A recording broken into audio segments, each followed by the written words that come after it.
You sit in church week after week, embracing the truth of God's Word. You believe the gospel and claim Jesus Christ as your Lord. Yet you continue to struggle with pornography. You feel like a hypocrite, returning to the sin you hate that mocks the God you love.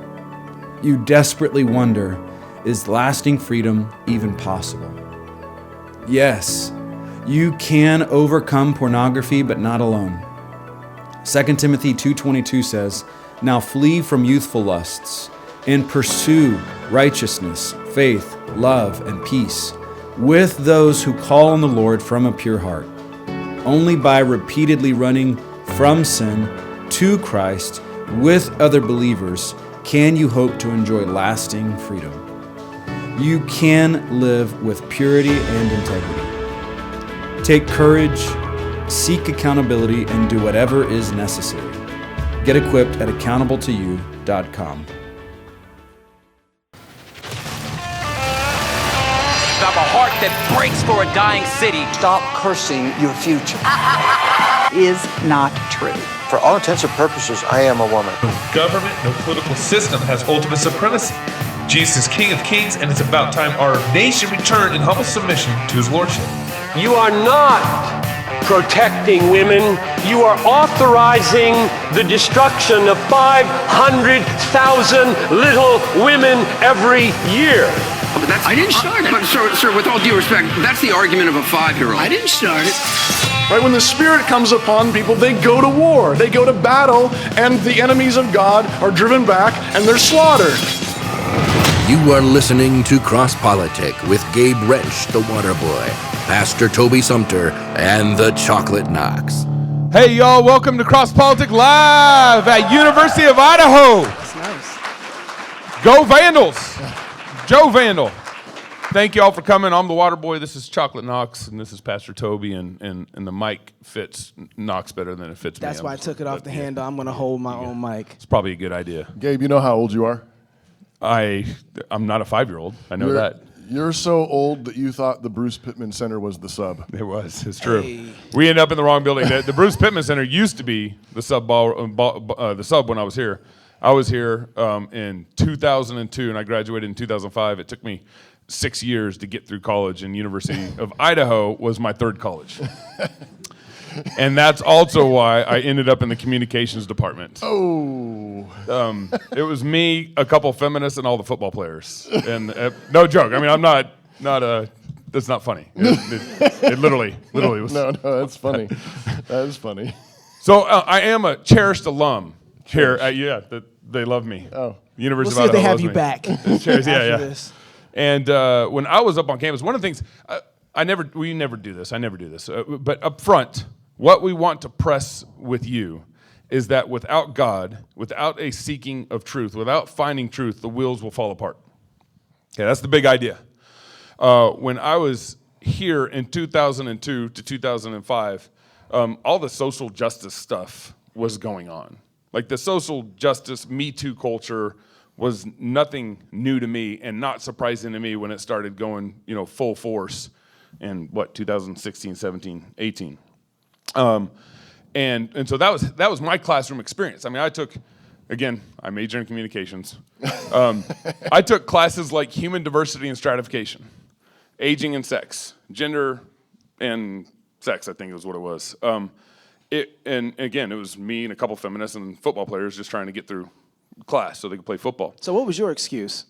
I was a basketball player. Okay. Makes more sense now. I played basketball in college, so most of my credits wouldn't transfer to any other program except for communications. Okay. All right.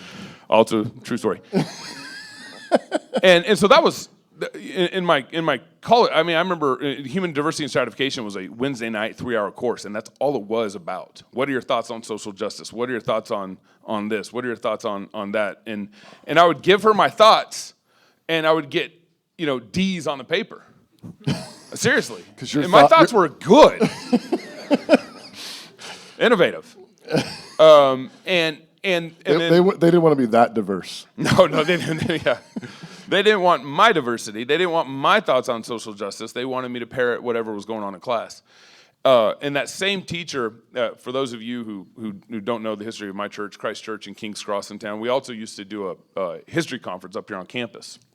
That same teacher was offering a 1-credit course to students to protest our history conference.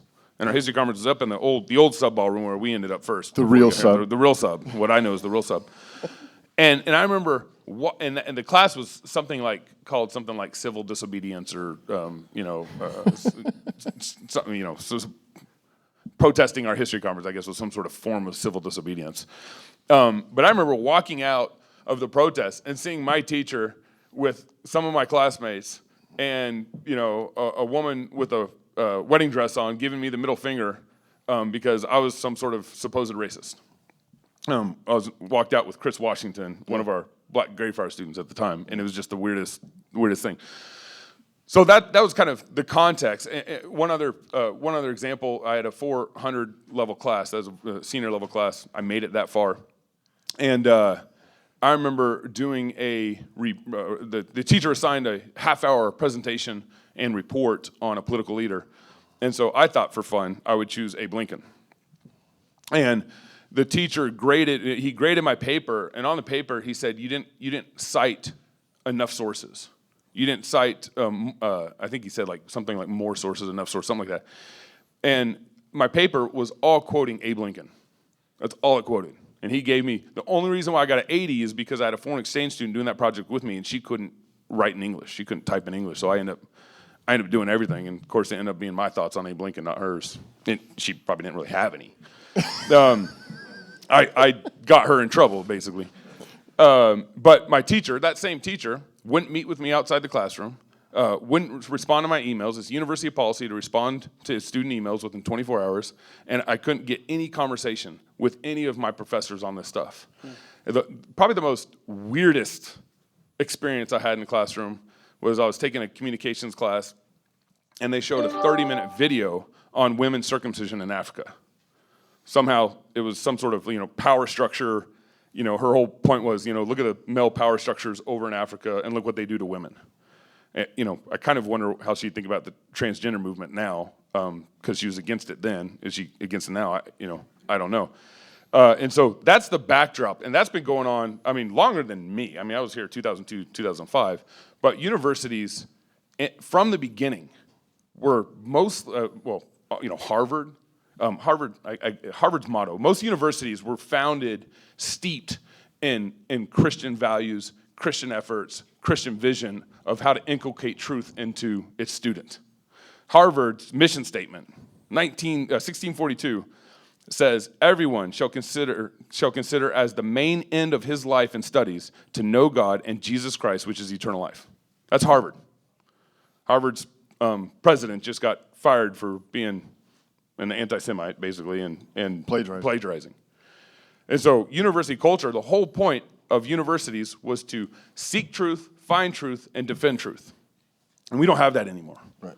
I remember when my wife went here just before you were here in 2000, 2001, 2002. She was an elementary ed major initially. And I remember her coming home and telling me how many, so many of her classes had to do with her, they wanted the same kind of thing. They wanted how do you feel about this? Mm-hmm. How do you feel? Tell us how you feel. Here, have a log, keep a log of how you feel about these various, and it was strange because she was like, aren't they supposed to be teaching me? Mm-hmm. We're paying you money to teach us, and you want me to spend my time telling you what I think? Mm-hmm. And that was in 2000, 2001, 2002. You were mentioning earlier about the taking tours on when we were talking before the show. Right. What did you say about tours of the campus? So when I was, I've been involved in, I used to work at MZ, which is now Lightcast, and we worked with colleges all over the nation. I led marketing and student recruitment at New St. Andrews for a couple years, and then I've been involved in kind of the politics of education since 2016. You look at public universities now, you go, you guys might have experienced this when you came and looked at University of Idaho or the college that you're currently attending right now, and they bring you on campus and they take you on the money walk. And that money walk. What do you call it? The money walk. The money walk. The money walk. What's the money walk? The money walk is where they take you to all the amenities on campus. They take you to, LSU has a lazy river, $50 million lazy river, shaped in the letters LSU. Seriously. There's universities that have ski hills that you can ski right on the campus from the hill. You have 5-star restaurants, trains that go around campus. I mean, just Google this stuff. But what they do is they sell you on the amenities, and they take you, the money walk is taking you to all the cool amenities, the rock climbing wall, the basketball gym, stuff like that. But they never take you into the classroom. You never, unless you ask, maybe they might let you go see one teacher, but they will not put you in the classroom on that money walk, because either they're embarrassed of what's going on in that classroom, because maybe you have some sort of assistant teacher in there, or because they actually know what's going on in that classroom and they don't want you to see it. They want you to sign the dotted line, get into class, and then they can re-educate you. And that's the money walk. And so a lot of parents who remember their college days from 60s and 70s when Christ was allowed on campus, and when the fraternities, which were also fraternities and sororities, were started by Christians, very Christian organization. One of the first fraternities to ever start was a Lutheran fraternity, started by a pastor in Illinois, because he's responsible for the spiritual health of his students. So the fraternities and sororities were started as Christians, but they won't. They'll take you down that money walk, and they'll take you right to where you want to go, because they want you here on campus. And that's why right now, college campus, it's a race to the amenities. It's not a race to the truth. It's not a race to the classroom. It's a race to who can have the biggest amenities here on campus, and that's why U of I gets a new basketball stadium when they already had a basketball gym. But it's actually worse than that. It's not only do they not care about truth, but it seems like we've also got to the point where university culture is actually antagonistic to truth. That's right. Just a couple of years ago here on University of Idaho campus, there were 3 Christian law students. This is 2022. Yeah, 2022. Yeah, a year and a half ago. There was an event where a racial slur of some sort was left on a whiteboard or something in some classroom, and so there was this coming together event that the student body was invited to come to just show solidarity, and we're against that kind of hate. And the Christian Legal Society chapter had a table at the event. Well, in the middle of the event, somebody comes up and asks them what their view of human sexuality is and marriage is, and these Christian law students just answer the question. Well, we believe God created us in His image, male and female, marriage between one man and one woman, just basic, Genesis stuff. And a couple of days later, they get this.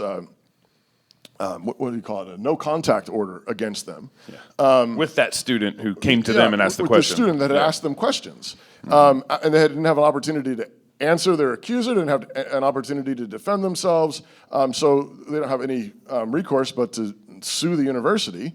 But it's that's how do we get to a place there where you're asked a question about what you believe and what you believe is true, and you might get a no contact order brought against you, or a lawsuit, because of what you believe is true. I mean, I mean, it's not just that truth is nobody's interested in truth. We'd rather have the lazy river or the ski slope, but we actually hate it.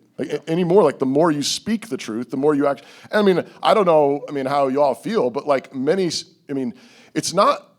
I mean, it's been challenging for Christians to exist in university culture. I mean, for a number of decades now, but increasingly so. I mean, when the professor is giving you the lecture on Darwinian evolution, on the Big Bang, on how old the universe is, or sexuality, or whatever. I mean, how many Christians stand up or raise their hand and actually say, well, have you considered creationism? Have you considered the scientific case for a young Earth? And if there is a desire for truth in the classroom, then the teacher would be also willing to present the other side. Yeah. I remember my geology professor did a whole 3 classes on evolution and how the world, back then, it was 4.6 billion years old. Now I think it's 6, 7, 8, whatever. Back when the Bruce Pittman Center was the sub-ballroom, way back then. Yeah. And I went up to class afterwards and said, "Hey, I got a great my elder, Gordon Wilson, has his PhD and would be great to come in class and talk about the other view. And he said, "Oh, we don't do that here. Yeah. we don't do that here. Yeah, which is a way of saying we don't do truth. Yeah, like we don't want truth. I mean, interestingly enough, I'm an alum of New St. Andrews College here in town. Graduated in 2002, and we read Darwin's Origin of Species. That's right. Not U of I. At New St. Andrews. Yeah. We read Darwin. Why? Because we believe in truth. Because the way of finding out truth, you hear both sides. You hear multiple sides, and you learn to interact with it. But if you don't do that, then I mean, basically what that amounts to is propaganda. Mm-hmm. I mean, that's ultimately what you're left with. Gabe, one more thing. I want you to tell the story about a recent conversation you told me about interviewing a university student for a possible job. Yeah, and I think we'll connect the dots here towards the end of the show about this. But this goes back to, if you don't want truth, if you don't have truth in your classroom, it's going to hurt you in the end. If you don't fight for it, it's going to hurt you in the end. It's not just dumb. Yeah, it doesn't work. It's useless. And nor does it stay on the college campus. Right, yeah, it doesn't stop there. And I just literally today interviewed a student who's about to graduate from a university. I didn't intend for you to be so specific, Gabe, for people to know about what you today. Sorry. Yeah. It's no one in this room. far, far away. Far away. I said recently. Far, far away. His name was Bob, but no, I'm just kidding. Poor Bob.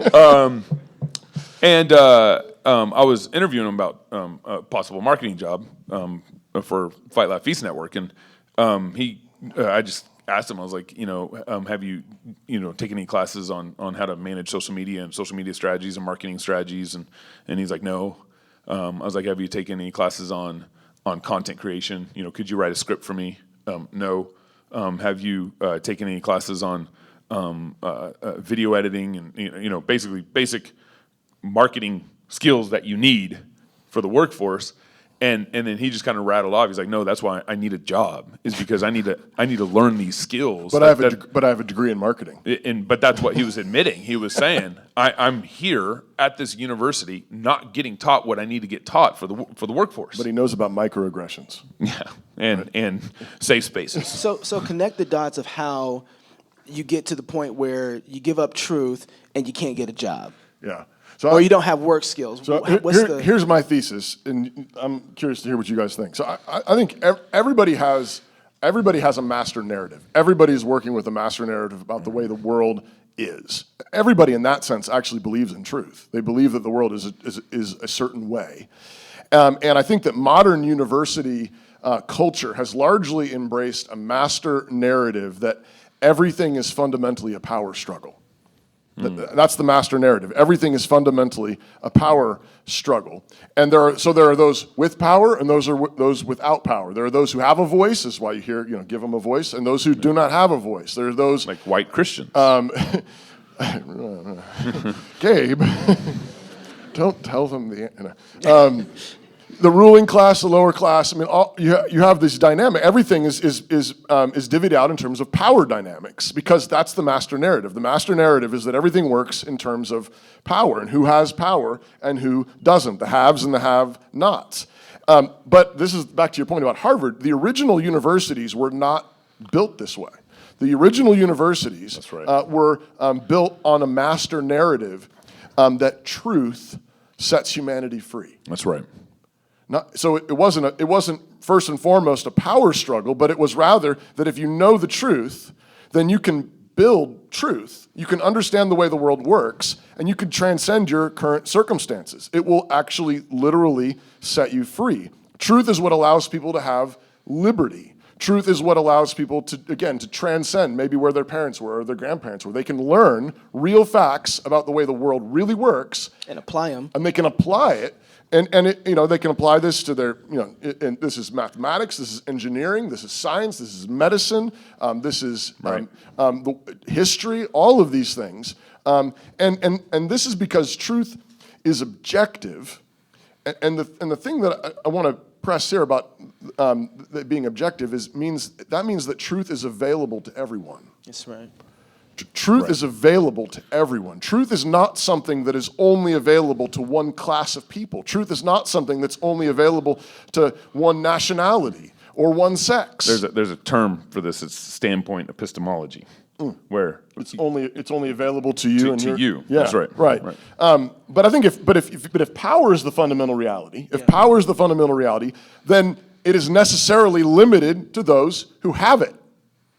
And then if they've got it, then you don't, and you need to, and therefore you're being oppressed. And this is why everything comes back to then, if you're going to make it in the world, then you need to point out how you're being oppressed.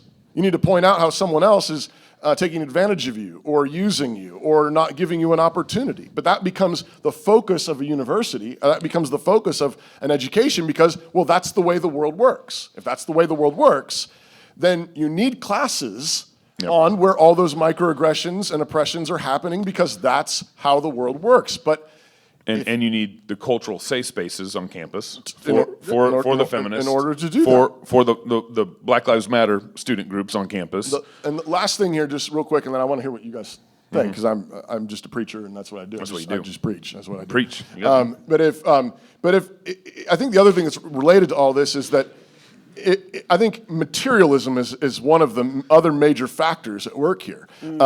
If Darwin is right, if materialism is true, if everything is ultimately fundamentally material matter, physical stuff, then that means that everything comes down to our physical circumstances, our material circumstances. That's all you have, your physical material opportunities, whether it's your skin color, whether it's your national origin, your sex, your IQ, whatever.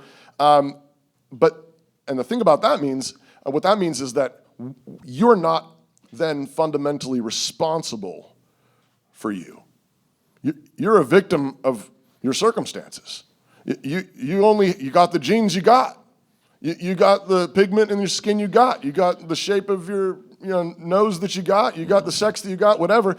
But even that's being challenged. Right, I know, we're trying, which means though we're not actually fundamentally responsible and it's someone else's fault. You see, if everything is a power struggle, then you're a victim. If everything is a power struggle, whatever successes you don't have is someone else's fault. Everything then really is a microaggression and depression. And what truth does is it inherently makes you have to be responsible. Right. It makes everybody have to be responsible. And so I think there's two master narratives here, at least at work. And I know it's not clear cut, and I know there can be overlap, but at the same, I think there's a dominant narrative that has overtaken university campuses, which says that fundamentally it's a power struggle, and that's therefore what we need to focus on in our classes. As opposed to recognizing that fundamentally truth is what sets people free. Truth is what enables people to flourish. But if it's a power struggle, then you really have to shut up whoever's getting in your way. You really do have to get a restraining order. Right. You need to get a restraining order and get them to stop saying stuff because it's getting in the way of your flourishing. But that's only the case if power really is the fundamental reality of the world. And often, this power struggles in the classroom is pretty subversive. It's not, they don't come out and state it. No, but it's why you can't talk about creationism. Yeah, that's right. It pops up when you rub up against it. Right. And back to my human diversity and stratification class. I think I'm tired of that. It was at one point in the class. The final was a beat poetry. And I did beat poetry on the man. It was hilarious. Like I was just. You remember any of it? No. I wish I should not ask. I wish I had it. I would be happy to do a little beat poetry on the man. Maybe it's better. Maybe it's better. But one class it was a 3-hour class on Wednesday night. One class, the teacher asked me, "Hey, can we, the class, ask you about your church, your schools, your community?" And I was like, "Sure." And so they took an hour and a half and just drilled me with questions. And at the end of that hour and a half, before break, there was a break between, I was just answering questions. They were challenging me on everything. And it was really the teacher and like a couple liberals in the class. The rest of the class was like, "What's going on here? This is really weird." The football players didn't care. They didn't even, they were on their phones. And they didn't have phones back then. No, we didn't. We didn't have a smartphone. That's how old we are. We had a Nokia. I had a Nokia flip phone. Yeah, something like that. Yeah. So they weren't on their phones. They really weren't paying attention then. That's what it comes down to. But the teacher's assistant, who she called a mentor because teaching assistant was too much power over language, so she called a mentor. At the end of that hour and a half grilling of me, he stands up and like, I hate your church, I hate your schools, I hate your pastor. I mean, just like went off. But hate has no place here. And yeah, hating has. Oops. And I responded to him and I said, hey, have you ever been to my church? Have you ever been down the halls of New St. Andrews? Have you ever, met with my pastor? Glad to set all that up. And he's like, no.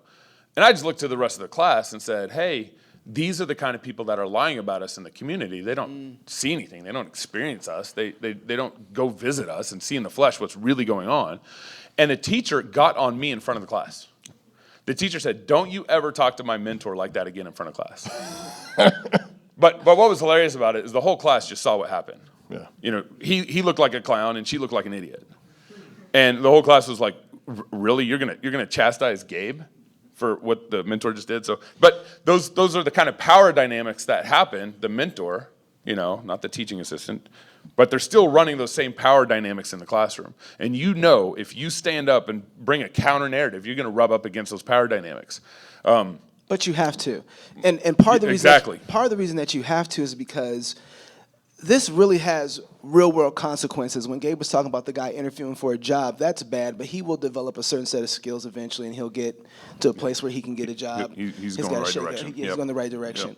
But I've been able to observe and watch and read and understand over the last 50 or 60 years this type of lie that this is not your fault or you're not responsible for your situation that you're in. This is something that is someone else's fault. This is because of the color of your skin, or this is because of the historical things that have happened to you.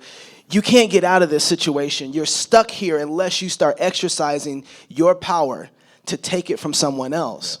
And I've watched that take a group of people, particularly black people in America, who were thriving up until about the 50s, thriving, doing really good. We were creating a whole new economic stream in America, began to buy in the 50s this lie that it's someone else's fault. But didn't MLK say he was still not free? Yeah, and that's one of the things. And he was one of the main leaders of this narrative. If you go back and you watch MLK talk to people who are not applying themselves as they should because they're buying a lie, you'll see that, hey, I'm going to go talk to the president and make sure he understands that you need some food stamps or you need some assistance. I'm going to go talk. You shouldn't be treated like this. That's right. And instead of saying, nobody likes this, but I'm sorry, Malcolm X had a way better understanding of this. He's like, we don't have to ask anybody for permission That's right. to be able to go to work. We don't have to ask anybody for permission to be human. We just be that way. And so, but Martin Luther King had a different approach and felt like, hey, if I can go to Uncle Daddy, I can get everything we need. But buying into that lie, it hasn't made the plight of black America better. If anything, it's destroyed the trajectory that we are on. Let me give you a couple stats on that. Before 1964-65 civil rights legislation, the average black child was growing up in a two-parent household, about 70% actually. And then after the 1964-65 civil rights legislation passed, it basically rewrote our Constitution and incentivized singleness in the black community, and those numbers flipped. Now it went 70% of black children were being raised in a single-family house, and only in the single parent house. Excuse me. And so the legislation that promised that hey, we got your back. But there was a lie that even was so because Uncle Daddy was going to be the daddy. It's their fault. And then Uncle Daddy came in 1964-65. Right. Yeah. And that was, and when you buy it, and so believe in the lie. If the lie is true, then if we were to go plant on, let's say this is all soil, and I give my brother right here, I give you a seed and I take a seed, and we both go plant the seed, and in 3 days the seed doesn't grow. If the lie is, you know why your seed didn't grow, Knox? You're black. That's why your seed didn't grow. The problem is he's white, so his seed grew. If that's true, well then I'm ripping up the ground from your seed. There's what's going to stop me from getting your seed? The problem is I have a disadvantage.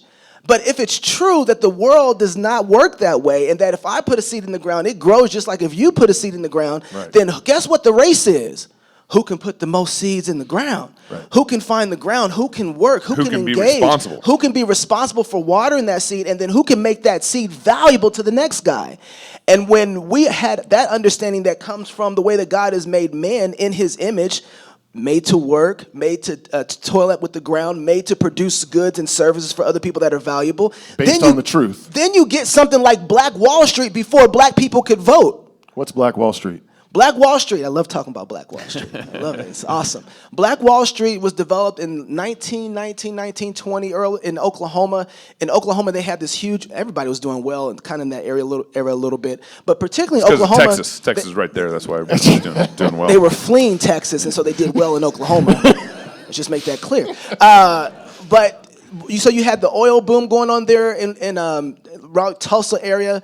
There's a little park called Greenland, I believe it is. I can't remember the exact name of the town, but it's right on the edge of Tulsa, and everything was going well. And black people weren't allowed really to go and do commerce inside of the white community, and so they said, "Well, shoot, we're working, we're making money. Why don't we start?" I don't know, having our own theaters, having our own cabs, having our own restaurants, downtowns, and foods.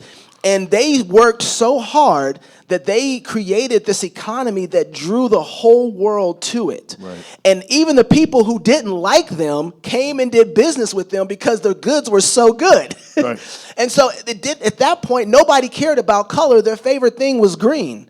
That was their favorite color. It was about, is this a good product? Is it worth it? And now, by the way, you got to remember this context, because you got a group of people who supposedly didn't have rights, right? And that's true. There was a lot of things they didn't have in the legal system, but that didn't stop the ability for them to work and produce values and goods. This is how crazy this is. So Black Wall Street had a massive riot, tore the whole thing down. Racist riot, tore the whole thing down. The name Black Wall Street came after they built it back up again. Wow. And the commerce was so good and better than before, that's how they got the name Black Wall Street. So the resilience and the applying themselves and understanding the truth about how God works, that if I put a seed into the ground, it's going to produce fruit. And if I'm using my mind to figure out a way to serve others, I'm going to be blessed, I'm going to have more, and I can do it again. When that gets taken away, and you lose the image of God, the way God has made you, who God has made you, now you believe a lie, you stop producing.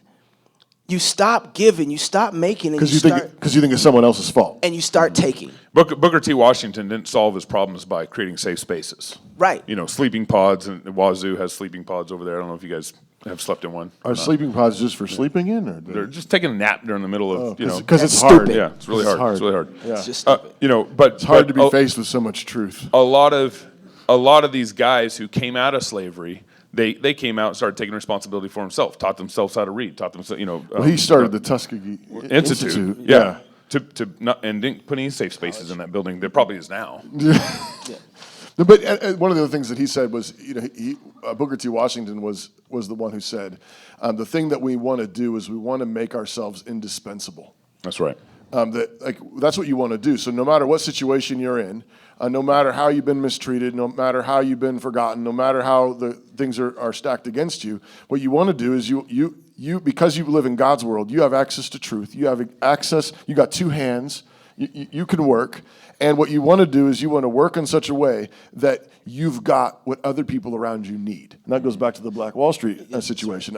You've got goods and services that are so excellent that people want to do business with you because truth is the ultimate currency. Reality is the ultimate currency. And I think that what's important to mention here, especially for Christians, there is, Pastor was talking about the way that we see the world, the framework that we have. We tend to see what's going on and see ourselves not getting platforms to speak or being silenced, like these guys who got asked by the LGBT law students. The law students. Yeah. And what we tend to do is say, "Oh my goodness, we're losing our spaces too. We're losing our ability to have freedom. What do we do now?" Aaron Wren talks about this in the negative world. It's a negative world for Christians. It's not a positive thing to be a Christian in public anymore. People, "Oh, you're that guy." They judge you differently. And so what we tend to do is we want to start acting like the world and saying, how do we then hedge up to take this from them? Right. Right? Instead of saying, wait, what does it look like for us as we're getting silenced to build things that they need. To make things that are valuable, that are indispensable, right? And so our place sometimes is like, we're going to fight them with the same cosmology that they have, instead of saying, wait a second, how do we build something beautiful that everyone needs? How do we make something that's valuable that they can't live without and make ourselves indispensable and be a blessing to other people? And it's been funny. I've watched, you guys remember Chick-fil-A and the whole gay kiss thing in Chick-fil-A? You guys remember any of that? That was a few years back. Before they were born. Okay, wow, I'm old. Chick-fil-A? Yeah, but Chick-fil-A, I can't remember, there's a couple homosexuals that were mad at Chick-fil-A for some reason. I can't even remember what it was. Oh yeah, because Dan Cathy said that he was for marriage between a man and a woman, and that's how marriage is supposed to be. And they got mad and said, we're gonna host a day where we protest Chick-fil-A. Well, it backfired massively. Yeah. Everybody went to Chick-fil-A, even gay people. Even the gay people were. They were like, listen, tweeting out. I'm not canceling Chick-fil-A I'm on sandwiches. your team. I need their shakes and sandwiches. But I'm gonna tell you about this chicken though. This chicken good. And so, and it was just one of those things where Chick-fil-A is like, look, this is our position. We love everyone. We serve everyone. We treat them because we love people. We tell them the truth. Everybody can eat chicken. And because the chicken was so good, they had to say, listen, we can cancel a lot of people, but we ain't canceling Chick-fil-A.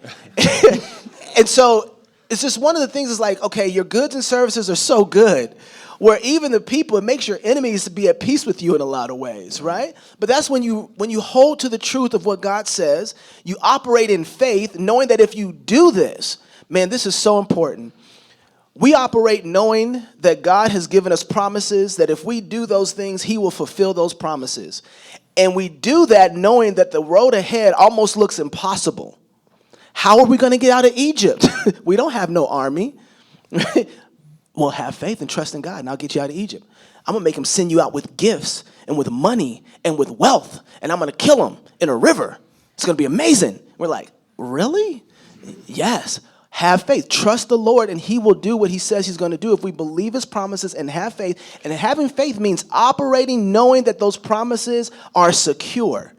So when we don't see how are we going to make it, we're saying, well, God said that his word would not return to him void. So then we use his word and we apply it. So are you saying that prejudice and bigotry don't matter? No, I'm saying that, of course, they matter, and God's going to judge those things. But prejudice and bigotry doesn't stop anyone from succeeding. You see, they didn't stop. Everybody acts like, and this is so, I feel bad for my conservative friends. I love you guys. I'm conservative. I get it. But everybody's like, oh my goodness, the election was stolen from us. And I'm just sitting back looking like, I know a group of people who hadn't voted for a long time. It didn't stop them from getting busy and doing something, right? They couldn't even come in the front doors of places. They couldn't even drink from the same water fountains. And look. You're talking about COVID, right? Yeah, that's exactly what I'm talking about. But they couldn't do a lot of things, and those are real issues. But the way that God has made the world, those things can't stand up to faith and obedience. You see what I'm saying? It's not that we don't have real issues that we have to face. We do. But how do we deal with them? And the way to gain power or trusting in what God has said, getting to work and becoming a blessing. The world is not the way they say it is. It's flipped upside down. We don't become successful by taking from people. That's right. We become successful by giving up our lives for people like Christ did. Mm-hmm. And when we do that and we serve people, the people who get to the top are the ones that are at the bottom. How do I love my neighbor? You know what Chick-fil-A did that was so amazing?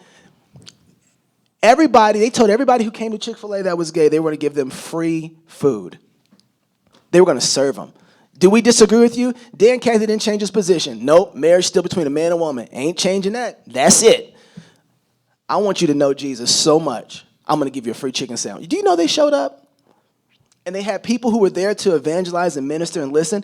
And you know it's really good to listen to somebody when you're eating a Chick-fil-A sandwich. Like, keep talking. When good. You can give them a piece of Chick-fil-A sandwich, like, listen, okay, I mean, that's a good point. You got another one of them Chick-fil-A's? Yeah. So, but it was wisdom. What we have to deal with, is there real oppression? Yes, there is. Is there real violence? Is there real racism? Yes, there is. But just a point of personal reference here, I've had to deal with these things. And I worked for 2 years with a guy who was as racist as you can possibly be. And was clear and I loved him because he was clear to me that he was. He told me exactly how racist he was. I mean, black people can't work, they lazy. I don't even know why they got big lips. I mean, he was pretty clear. He was pretty clear. And but I had grown up with a godly mother and a godly father who wasn't afraid of the world and believed that the gospel of Jesus Christ. And so I'm like, oh my goodness, he doesn't even know who he's messing with. And they hired me. And before I stopped working there, that man was coming to pick me up every day for work. Huh. He's like, man, I enjoy being with you.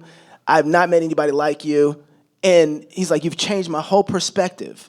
And I'm nothing special. Y'all can see that. My wife thinks so. But it wasn't the way that I believe the gospel has the ability to change a man's heart. And his attitude towards me didn't take a priority over what I believed about the gospel. Right. Yeah. And that's because, again, the truth is what matters. That's right. The truth about the gospel, the truth about the way the world works, the truth about real goods and services, the truth about honesty, the truth about integrity, the truth about hard work. That is really how the world works. And it's not, I mean, I think sometimes we think of this in really, really sort of vague ways. But Jesus said, you will know the truth and the truth will set you free. Mm-hmm. And that's not just him giving some kind of pious platitude. He's actually saying, like, this is how the world works. This is how the world works. It actually works on truth. It's built on the truth of God's word, the truth of his created world, and the truth that runs the world. That really is the way of freedom. It really is the way of flourishing, human flourishing. And to your point, yeah, does prejudice, does that slow some of that down? Sure. Does it make it more difficult? Sure. But it doesn't actually stand a chance against truth. I'm just thinking a couple things. First of all, make sure you get some questions in here. I think you text the line on here. Text the phone number. Text the phone number. Who's got the computer? And he'll be setting up here in a minute. Okay. And but just thinking about like university culture and how everything is structured and set up to not only kind of not care about truth, but it to lull you asleep. Yes. You could be on college campus and for 4 years and then come out of college campus and never wash your clothes, never cook food, never pay electric bill because you're on campus. If you do that, you nasty. No, I'm just going to tell you right now. No, the university will wash your clothes. Do they really? You have university services that'll wash your clothes. People who don't wash their yeah. You go to Chick-fil-A here in the Commons. You can be on campus and not have any responsibility, learn any real world, how to pay my bill kind of tasks, and then you can go to the classroom where you can't challenge your professor, you can't speak out in class. So the university culture, it's all structured to kind of incentivize this apathy that you just need to take what you're given and run with it. That's why truth. To Toby's point here, truth is necessary for the flourishing of society. But when you're drinking the Kool-Aid of university culture and not being a thinking Christian on campus, that's dangerous. I'm not going to mention any names, but one of my buddies is over at Wazoo, and he got a homework assignment to go write a paper about his favorite safe space. And so he had to write a paper about his favorite safe space. And my first thought to my head was, well, you should have wrote a paper about church. This is my safe space. I go and I repent of my sins every Sunday. I'm safe in Jesus. I go and I take communion with the brothers. That's my safe space. Do you think he would have gotten a good grade on that? But you have to play the game or you're going to lose. So if one of the things I think you guys, especially college students here, need to learn to do is figure out with your gifts and your abilities how to interact in the classroom. Don't sit there. Don't just sit there. Because what you're learning is a passive relationship between the truth of God's word and the power structures in our society. And that's not training grounds. And that by itself actually is capitulating, because the thing is that you're thinking the teacher's in charge, the university's in charge, and they have the power over my grades. And so I need to keep my mouth shut, keep my head down, and don't speak up because they are in charge, because they have the power. Mm-hmm. What have you done? you've just capitulated to the narrative. You're saying the way the world works is those who are in power have the power, and I can't do anything unless I have power, and since I don't have power, I'm just going to sit here on my chair, because if I speak up, I'm in trouble, and there's nothing I can do. Now, if you speak up, it's probably going to be fireworks. There's going to be challenges and difficulties, but the question is does truth matter? Does truth matter, and does truth win? Does truth win? Gabe's telling a story about his favorite class from college earlier, where he's peppered with questions, and he sits there and answers for an hour and a half, then gets yelled at by somebody who says he hates him, and then his teacher reprimands Gabe. Rebukes me. But what happened? At least in that moment, there was a whole bunch of people in that class, at least a bunch of football players, who said, what in the world's going on? What in the world's going on? In that moment, there was a flash of truth. Who knows what God did with that? But that truth flashed there right in front of their eyes, and they said, whoa, wait a second. The teacher is the one doing the oppressing. The one that's always calling out all the, what is happening here? And there's the hate. What's going on? But that's the thing is, if you believe, back to what Knox's point was a minute ago, if you believe that God is in heaven and that his word is true fundamentally, then when you speak up and you tell the truth, or you question the narrative with the truth, God sees it and God blesses it. God sees it and God blesses it. That's huge. Last thing I want to say before we get to the questions is I just want to remind you that the point here is I don't think this is merely a matter of wasting time in college. I think what we're talking about is a culture-wide phenomenon, and I think we have embraced this narrative of power plays broadly in the culture, because this is what the universities have been feeding the culture over the last number of decades. But this is already having, and it's going to have more and more an impact on our world. This is not just theoretical. This is, how are businesses going to be run? How is science going to be done? How is engineering going to be done? Some of you might have seen the recent headlines with airline industries. I just want pilots that can fly.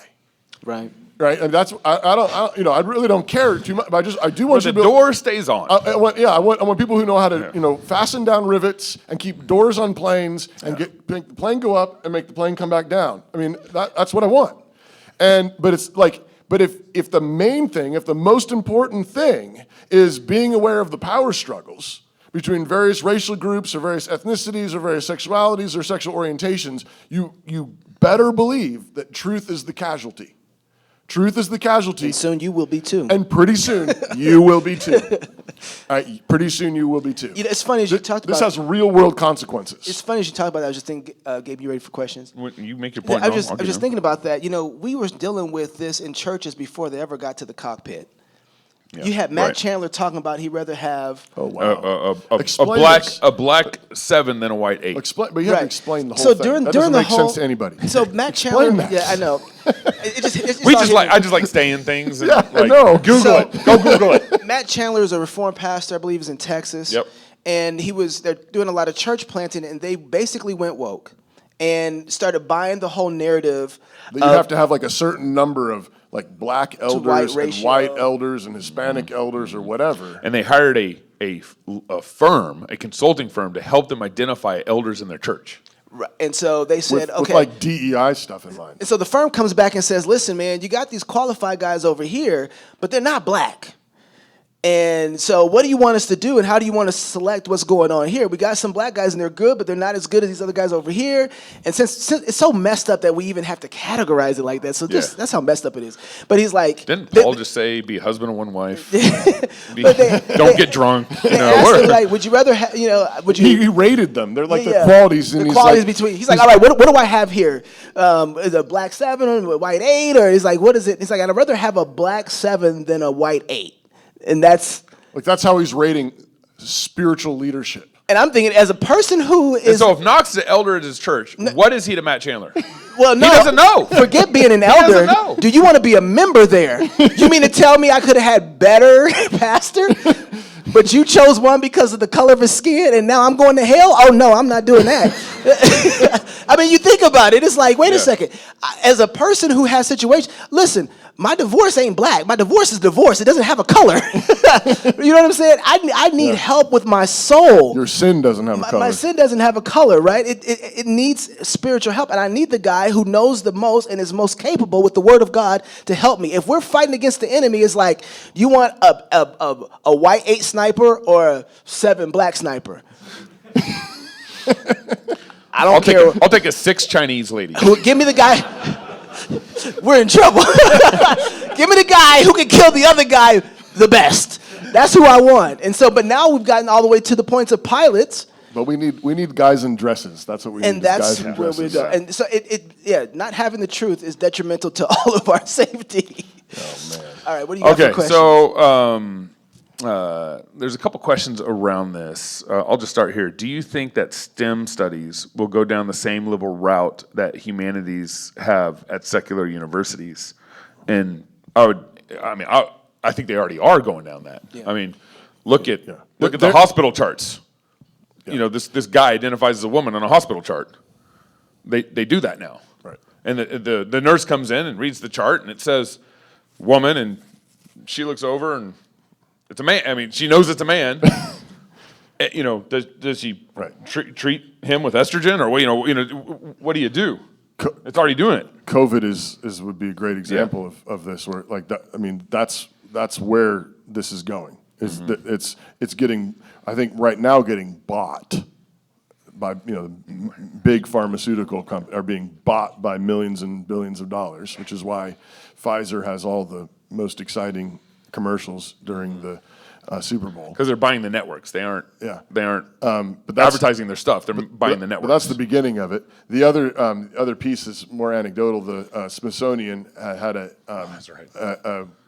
some kind of display or it was a PDF. It was a PDF that was report on. on signs of white supremacy. See if I got it. And this is Smithsonian, and signs of white supremacy are emphasis of basic mathematics, Protestant work ethic, showing up on time, Protestant work showing up on time, Protestant work ethic, emphasis on family, marriage. These are all signs of white supremacy. And apparently, the black community doesn't have that. Right. Yeah, That was It's funny it's funny how racist you really become. Right. When you give up truth. It's amazing how fast you get real racist, and you're like, I don't think that's it. I found out Knox was a white supremacist. I'm the head of white supremacy, the true first face of white supremacy. Yeah. Yes. Knox lost his black card when he started CrossPolitic with us. Oh no, I lost it way before. Way before that. Before that. I think to that question though, I think there are some in some respects. I mean, because God made the world a certain way, and gravity exists. Like there's certain aspects of the STEM departments it's not as easy to rip away from reality, because at the end of the day, is the suspension bridge going to stand up or not? All right, but I think it is absolutely eroding. Back to my airplane example. I mean, why? I mean, that's where this is going. And I do think we have seen, I mean, with some glorious counterexamples, I do think that innovation, scientific innovation and creativity has massively slowed down. I mean, if you think about how we went from the Wright brothers to the landing on the moon, and you look at this and you say, not in every respect and not in every area, certainly. It depends on who you ask, because some people say, yeah, absolutely. Yeah. But, I mean, and there's some bright counterexamples like the Elon Musks of the world that are really doing a whole bunch of different cool stuff. But borrowing a lot of God's creation to do it. Yeah. Stupidity doesn't really work in the long run. I am a couple weeks ago, I tweeted out, you guys know what a furry is? Okay, someone who identifies. Somebody over here really knows. Someone who identifies an animal. Oh yeah. And I tweeted out, if someone identifies as a furry and they identify as a deer, can I shoot them during hunting season? Riddle me that. Next question here. Everybody took it really well. Yeah, it was great. Got a lot of feedback on Twitter. How do we get a professional scientific education to become a doctor, for example, outside a public university? One thing Christians can I answer this one? Yeah, go. Okay. when Gabe was talking earlier about like, okay, you got to take a stand. First of all, Gabe graduated, so that should tell you you'll be okay. Okay, so that's evidence. I never thought my graduation would be encouragement to so many people. And I just want you to think about the last 3 years in COVID. Who failed us the most? Probably a lot of our doctors. The because PhDs. Everybody told us they had all the information. And they had chains of people who gave them information all the way from the WHO to NIH, and everybody went looking for an alternative version to what we're used to getting. That's going to be the new hotness. Somebody who doesn't follow along with the standard. Do you know your stuff? Do you understand? And can you prove it? There are guys, okay, I love finding me a ghetto mechanic. Y'all know what a ghetto mechanic is? He knows how to fix anything with anything. He's a guy with a cigarette in his mouth. He's just been doing it and taking things apart for years since his little Legos and cars. And he just knows, oh, here's what you got to do, son. You got to put this right here and put that right there. I'll put it all together for you. I'll be back in 15 minutes. How much is it going to cost? Oh, I don't know, about $30. And it still runs. You're like, this guy knows what he's doing. And that's going to be the value card of the future. Do you know what you're doing, and can you prove that? And so the information so I'm not saying don't go to college and get your medical degree and stuff like that. I'm saying it's good to do, but it's not the only way. There's alternative ways to do this. And the way that medicine is going, the embargo from Big Pharma is going to break. There are all sorts of alternative forms. Listen, Ben Greenfield's another guy too, and guys like that. There are all sorts of forms of industry that are alternative medicine that people are waking up to that we want and need because we don't trust the institutions anymore. And so if you keep going down the institutional way, there would be a point where people are like, yeah, I don't know if I can trust you because I don't know if you did the research. Good doctors who I love have been loathed to sleep in the institution that they couldn't think during COVID. Mm-hmm. They couldn't think well at all, and they're telling people to do all sorts of stuff they need to be doing. And they know masks don't work. Well, the CDC told us, and they couldn't think. You not only will be more attractive, but you will also be saving people's lives, not holding to that narrative. And people will trust you. You ever go to Amazon? I'm just telling you how the world's changed. You go to Amazon, do any of those people who give you reviews have a specialist by the name? Special reviewer of water bottles.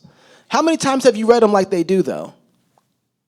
You read an Amazon review and you're like, man, sounds like this guy loved it. Oh, this guy loved it too. Oh, wow, everybody seems to really like this, right? AI right now is gathering the comments from reviews and saying, it seems to be this is what people love about this product. And you just take it, right? Because the currency is going to be trust.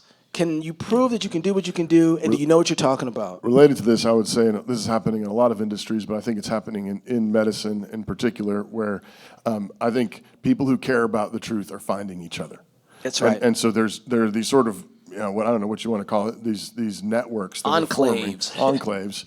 I don't know, probably on Signal or something. And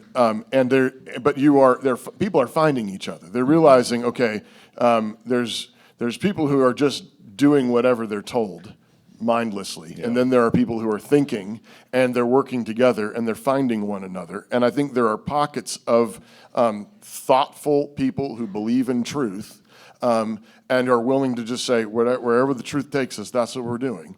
And those people are finding each other, and they're finding each other in probably in certain medical schools and in certain departments of medical schools. Yep. And I think there's going to have to be quite a bit of creativity there. So I think there's probably room for the straight ghetto doctor, although I'm not sure I want that guy working on my heart.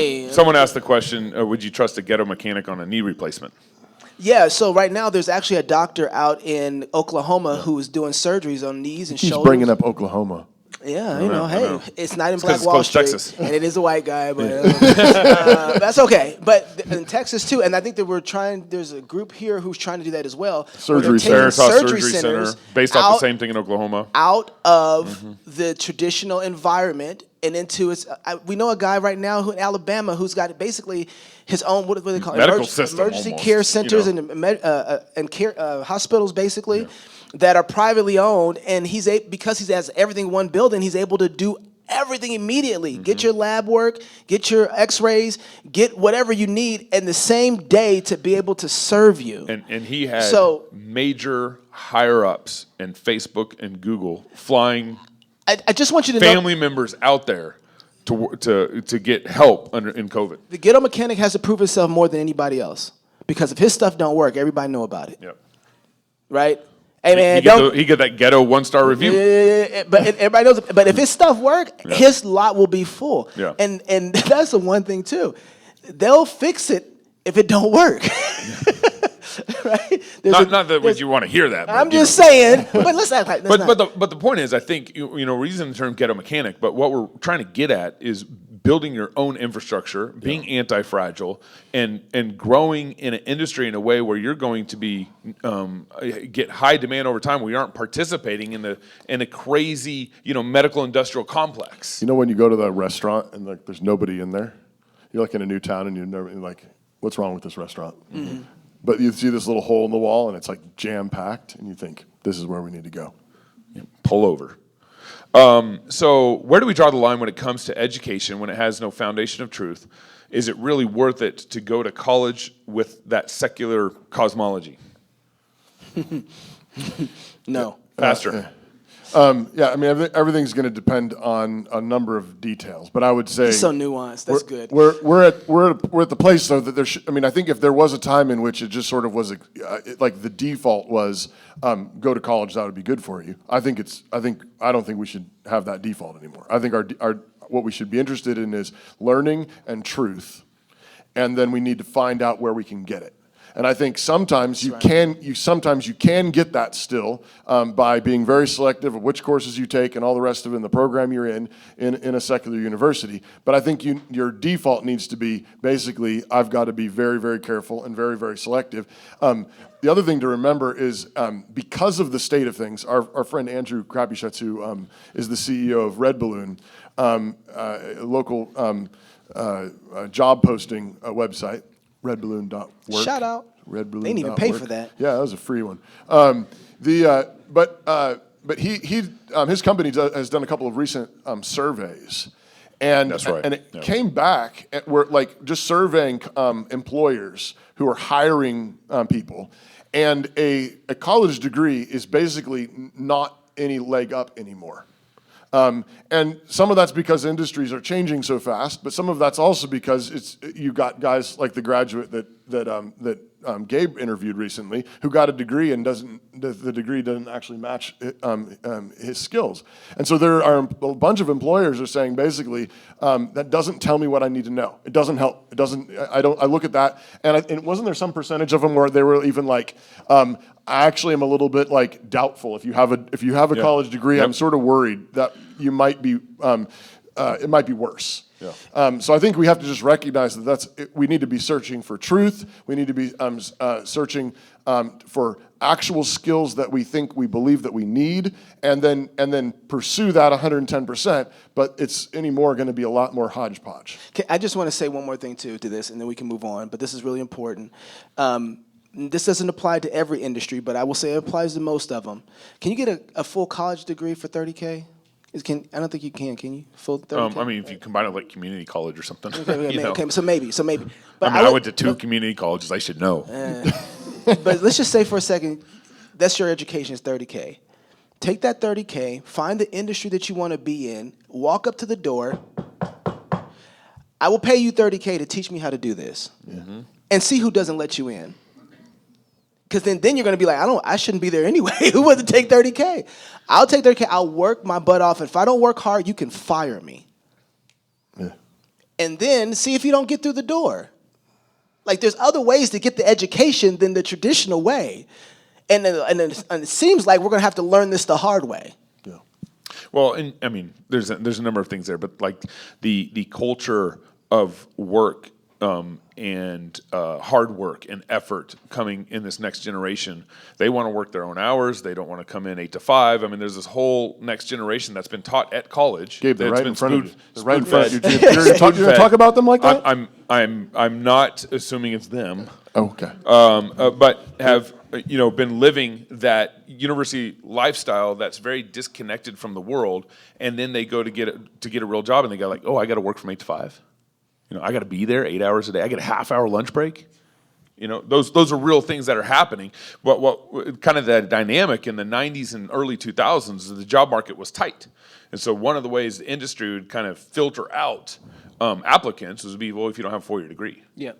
And so they were using that. Now most companies will hire without a 4-year degree easily. We got time for maybe one more. A couple more questions. I've been taking an ethics class on wilderness. There's a lot of talk about lack of representation for Native Americans and other minorities in the wilderness history, and other topics. I feel like the structure of the class is narrowing my vision and confusing my understanding of what nature is. How do I keep my head on straight? Good question. Gabe? I didn't take a wilderness class. I took human diversity and stratification. Well, I think two things that really helped me when I was at college. One is I had a mentor in my college leader, which somehow became my father-in-law. I had a godly mentor in my life that I could check in regularly with, and then the other thing was I was growing in the Lord. I mean, I was reading my Bible. I was learning more about the Word than I ever had before because I actually cared about it. And then in that condition and in that environment, when my faith was challenged, it fed me. It strengthened me. It got me excited. I mean, for an hour and a half, I was being drilled about the gospel and my church and my community. That was like energizing. And so, being steeped in the scriptures, when you're going through these weird ethic classes, talking about Native Americans and, representation and all these, again, power structures that aren't grounded in the Word of God, that aren't grounded in truth. If you're grounded in God's Word and you're surrounded by a good community with some good leadership, that should help you pretty well. Here's another suggestion is I think sometimes when you're in a class where you feel like you're like, you've got a fire hose coming at you and you're like, I don't know what's going on, and you're starting to feel disoriented, I would just suggest asking a lot of questions. Just ask. Question, where'd you get that? Where's the information for that? Where'd you find out that? What do you mean by that? Because I think what's frequently happened is a very, very it's assumed. A very, very tight narrative has been formed that often has a lot of propaganda all behind it, and all you have to do is pull a thread, and the whole thing just starts coming apart. So don't feel like you have to understand everything in order to be able to question. You're a student. Ask a question. What does that mean? What do you mean by that? Where did you get that information? Are there resources on this? Where can I find out more about this? Just ask. You're a student. You're the one. Remember, you're paying them a lot of money. Yeah. Right? It's like, don't sit there and be like, well, I guess they know everything, or I don't know all the answers. Of course, you're the student. So ask questions, ask lots of questions, and I bet you, even if the whole thing doesn't fall apart, I'm guessing that as you ask questions, other students will see it. Certain certain things will start coming out that doesn't make any sense. Why are you saying that? Where's that coming from? One other thing too is in a relatively new book. I just got it. I haven't read it yet, but I hear good things about it. But related to this topic is a book called Not Stolen. Not Stolen: The Truth About European Colonialism in the New World. I don't know if that is related to the questioner, but Jeff Finn Paul it's a hyphenated last name, but sometimes that happens. Sometimes it happens to people, right? Two moms, I don't know. Yeah, not stolen. Not stolen. Check it out. All right, so 2 more questions, and then we'll be done here. So stop texting. Are they still texting? What are your thoughts on how this loss of truth is affecting the justice system, the legal profession? Have you heard of the term judicial activism? Yeah, it's tattooed on his back. Yeah. I mean, I got that when I was in jail for 3 hours. There's Wow, they got you fast. I came out with the, judicial activism on the back and no regrets on the front.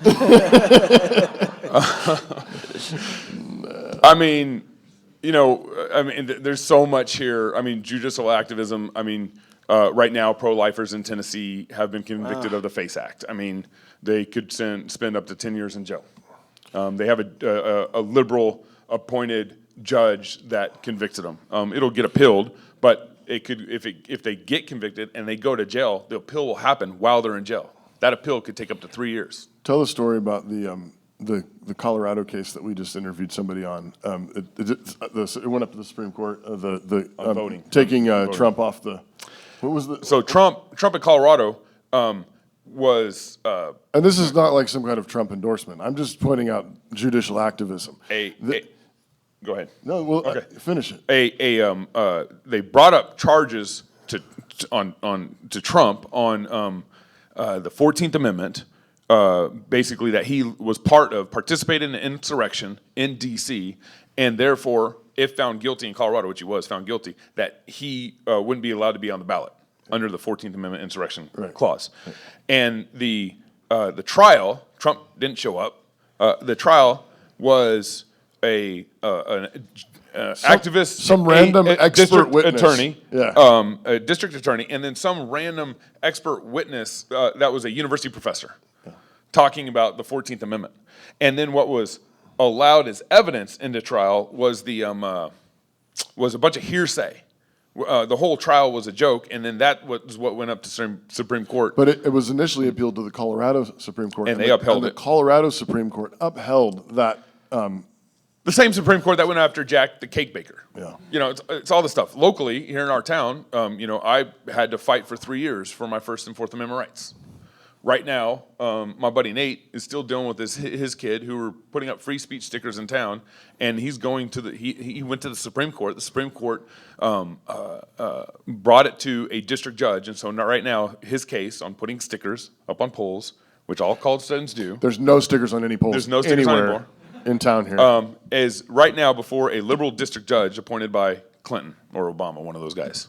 One of the worst district judges. I end up winning my case. I had crazy enough, a conservative judge out of California appointed in my case here. It was crazy. Judicial activism, we got a massive problem in our judicial system. Here in Idaho, again, we had a guy go to jail here in Idaho and then request for a sex change surgery in prison here in Idaho, and that same federal judge that's overseeing Nate's trial, that same federal judge awarded him $50,000 from the state to be able to get sex reassignment surgery. But when you have judges for the last 50, 60 years overseeing abortion in our land, we got blood all over our Supreme Court. We got blood all over our district judges. We got blood all over our states on this issue. Right. But I want to go back to what we've been talking about through this whole show, which is that's not just, and we ought to exercise our constitutional rights as much as we possibly can. And at the same time, don't fall into the trap of thinking that that's where all the action is, because they have the power and they're oppressing us. Remember, the truth is what matters most. Now, I know for some people it's like you say, well, I can't build anything because I'm in prison or I'm getting arrested or whatever, right? And that's hard, harsh, and wicked. But I think for the rest of us, we ought to be saying, but the truth wins. Mm-hmm. The truth wins, because this is God's world. And even though there's a bunch of judicial activists who are abusing their authority in various judicial ways, we should be thinking to ourselves, but truth is more powerful. Yeah. Hard work is more powerful. Honesty is more powerful. Build something that you can leave to your grandchildren. Create, invent, discover. This is God's world, and that's how we win. Well, last question I was going to go on, but last question is, I had it. Okay, from an evangelical standpoint, isn't the U of I where strong Christian students ought to be? This goes back to Jim Wilson. If you're a fighter, yeah. If you're a fighter, absolutely. If you're ready to be, if you're ready for guerrilla warfare, if you're ready to go in and fight, then absolutely. I think chances are good that you'll probably get kicked out before you graduate if you're fighting. That just sounds fun. But yeah, it was glorious. But you might Gabe not. made it. You might not. Yeah. Yeah. Remember, Nate Wilson got kicked out, because he, in one of his freshman classes, I'm probably botching the story, Nate, sorry, but something like he had a teacher that gave a lecture on basically why nihilism was true. That, that there's no ultimate meaning to the world, no ultimate meaning to life. It doesn't matter. And nothing really matters. And then he had to write a response paper to it. It's supposed to be like 3 pages, typed double-spaced. And so Nate, being Nate, typed one sentence that said, since nothing really matters, this paper doesn't matter. And then stapled 3 blank pages together and turned it in. And the teacher, I think in the classroom said, you do not need to take what I said to a logical conclusion. He's like, I thought we were learning truth. Yeah. And so he got failed or something like that. To add to that, and this is why I think college ministry is important, is because Absolutely. every 4 years you have a new set of fresh students to witness to minister to. Universities are a clash. You can make big splashes on university campuses very easily. I mean, we brought in Vodi Bakum and did a talk on why gay is not the new black. It created a big splash. You can evangelistic opportunities on university campuses are in a lot of ways. There's the day-to-day routine, which is difficult, and you're trying to connect with students. But there's some cultural things you can do on campus to make big splashes. And the thing is the point isn't just the splash. The point is when the light and the darkness collide. Mm-hmm. I think part of the way that we've bought the narrative, is that when the collision happens, and people are upset or offended or whatever, we think we must have done something wrong. That's right. That's what Christians have been trained to do, think that you've done something wrong. You're not being loving. But read the book of Acts again sometime. I like to sometimes. That's good. That's good. Yeah. Multiple times. Yeah. I was doing a Gabeism. Yeah. Worked. Sometimes I like to call the book of Acts, it's the story of, it's evangelism by riot. Mm-hmm. And it's just one collision after another, after another, after another throughout the whole book of Acts. And it culminating in a riot that gets Paul arrested, that gets Paul an all expenses paid trip to the capital of the empire. Yeah, that's right. Where it ends with him under house arrest, but it says freely preaching the gospel.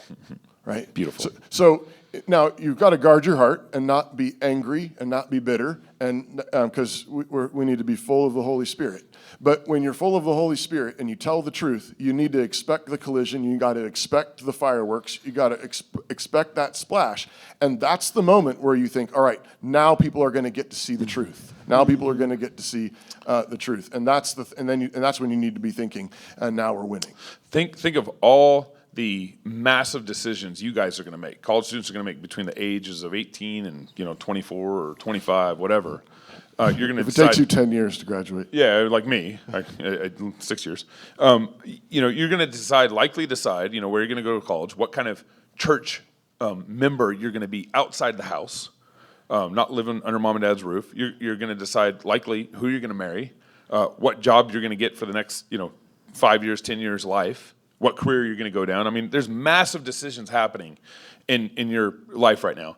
And that opens up the door for all sorts of opportunity to evangelize. I think, Yeah, go for great. it. Knox, you want to close out? Yeah, so thanks, Ciara, for having us. Appreciate you guys coming out to hang out with us. And listen, if you're single, get married.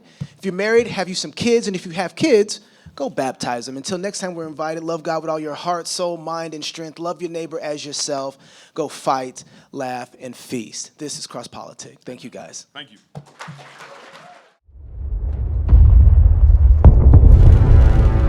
It is the duty of the free man to resist tyranny at every turn. Every man will either watch his freedom stripped away or take action to protect what he loves. Introducing the A3, the newest revolutionary body armor from Armored Republic. The A3 is the new standard for lightweight multi-hit body armor. A3 plates are incredibly light at 4.6 pounds. The patented design captures fragmentation while remaining multi-hit capable. The A3 will stop up to M80 ball, yet comes in at only 0.7 inches thick. The A3 is the thinnest NIJ .06 compliant or certified composite standalone plate that includes the drop test.